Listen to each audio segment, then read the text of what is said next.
Welcome to Comfort Time, where we share testimony stories. Today's story is My Life in Your Hands. This is in God's hands. And we normally say that when we are foreseeing trouble or when we are in trouble. I would like to share a story of how that can be tested.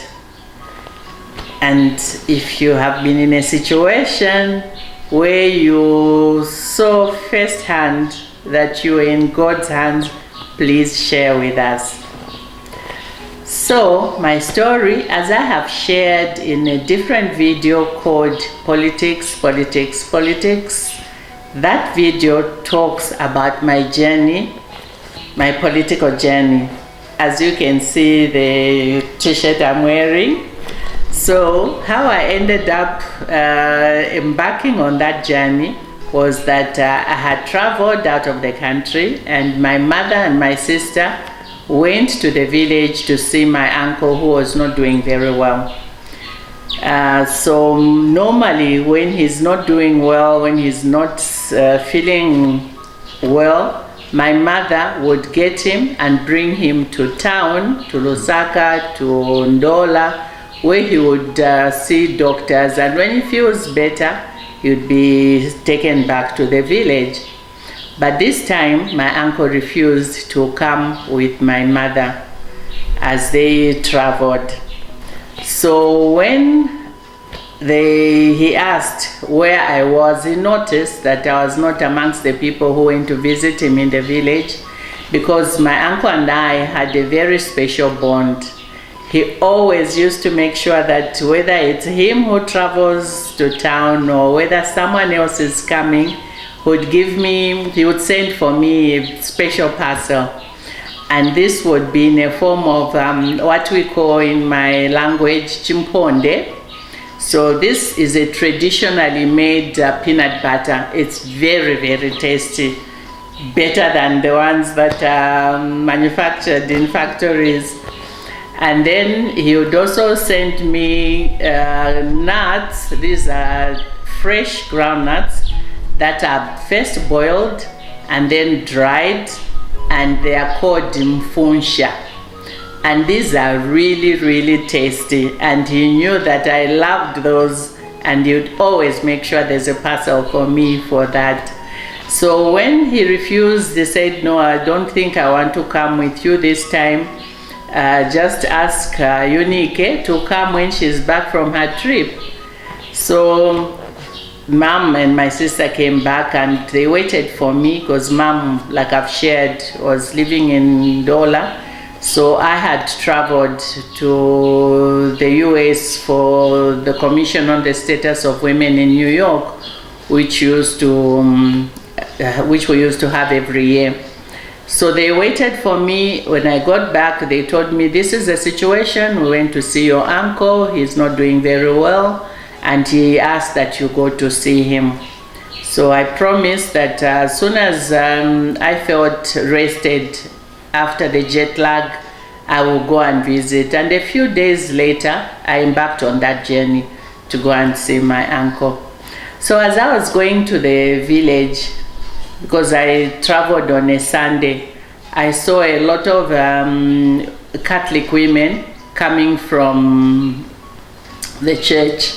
So I had served as a national leader for the Catholic women, and therefore all provinces leadership, they knew me. And I had, with my executive, we had done a lot of projects in all the provinces.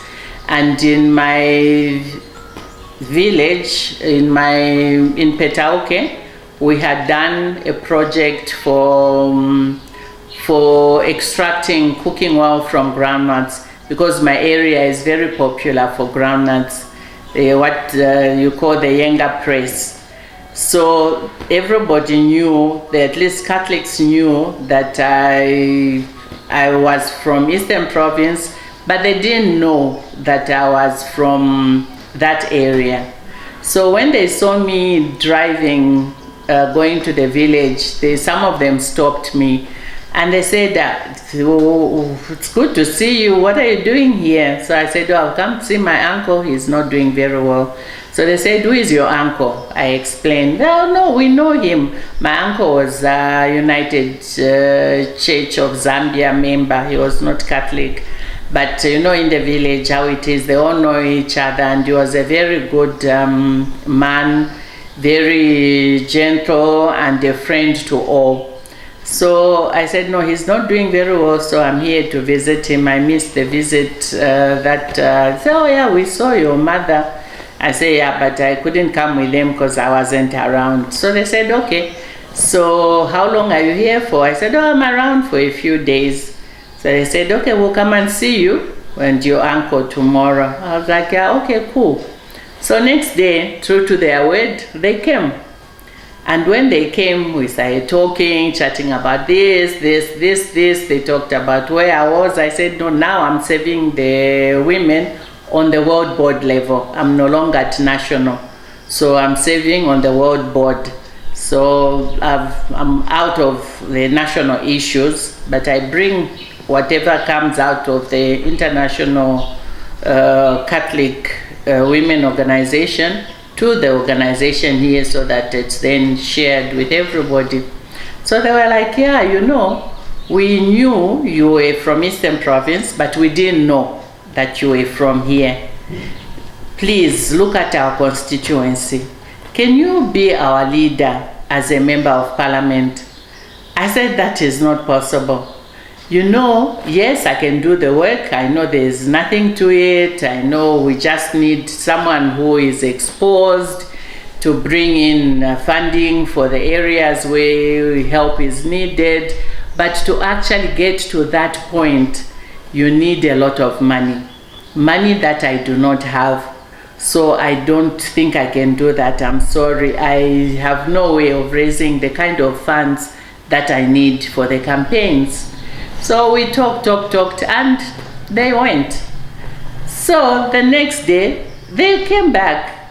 And I was like, okay, I thought we were done discussing politics. They were like, no, we've come up with an idea. You know what? All you need to do is just agree to be our leader here.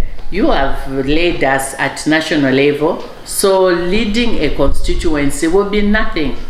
So just agree to do that, and then we'll work together. We will do our own part. You do whatever you can, but let's just get you in position. So I said, okay, can I share with my family? Can I discuss with my family and pray about it? So they said, okay, so we'll be back tomorrow. I was like, okay, so we'll talk again tomorrow. So next day again, they came. This time I'd shared with my family. Even my sick uncle thought it was a good idea that I do that. So when they came, I explained, okay, so this is the situation. I've been told that God speaks through people, through different ways. And maybe God is speaking through you to speak to me. So, yes, I'll take it up. But like I said, I don't have the funds, so we really need to work together. And they're like, we promise we will work together. I was like, okay. So I came back to Lusaka, shared with other members, and started now coming up with strategies. I said, you come up with your strategies in the village. I come up with whatever help I can get from Lusaka. So that was done, and 2 weeks later I went back, and we were able now to consolidate our strategies and see how we can work together. So that is how we came up with the concept of Papoto. Papoto means on the pot. That was our logo. And then we came up with the color. This is the color we chose for our campaign. And we came up with village groups and ward leadership and constituency leadership. So now we had everything in place, and all we're doing now is following through. And it was quite exciting. going to other villages. I was able to go through the entire constituency, and for sure I saw that there was great need, and I knew I could do it because I knew which donors to reach out to for the issues that I saw that we needed. So we continued, and a few months later, you know, when you're on the road, you expect anything to happen. Accidents happen, things happen. So now I'm going back home. I say bye to my family. I'll be back in another week. Let me go back home and regroup. And then my brother was driving that day. Then we are going, ready for our journey to Lusaka. And from nowhere, the car loses control. The car starts careers off the road and goes heads onto a hill, and we're almost climbing the hill.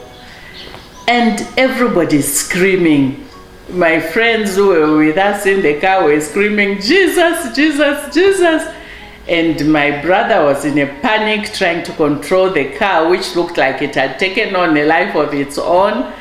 And the people in the village now, you know, everybody came towards us and they were screaming, "Oh, Bantu Bafwa, Bantu Bafwa, Bantu Bafwa." And funny enough, I felt very calm. You know, I was not screaming, I didn't scream, I just calmed down and asked one question. And I was asking my God. I said, "God, is this how this story ends?" And what I meant was that, you know, I did not choose to go and be a leader. I mean, I didn't like need a job or anything, so I didn't go there looking to enrich myself or anything. I just wanted to help. And I agreed to do the job because I thought that could be a way God wanted me to save. So my intentions were very pure, and I always knew that nothing, but nothing can happen to me that God has not okayed. So that happening, that freak accident happening, got me thinking, okay, if this is happening, then God must okay it, because nothing happens to me that God has not okayed. So hence my asking, God, is this how this story ends?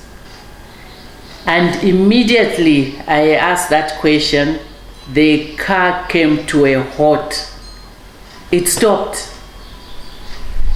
And then I felt led to say, don't reverse, go around the hill.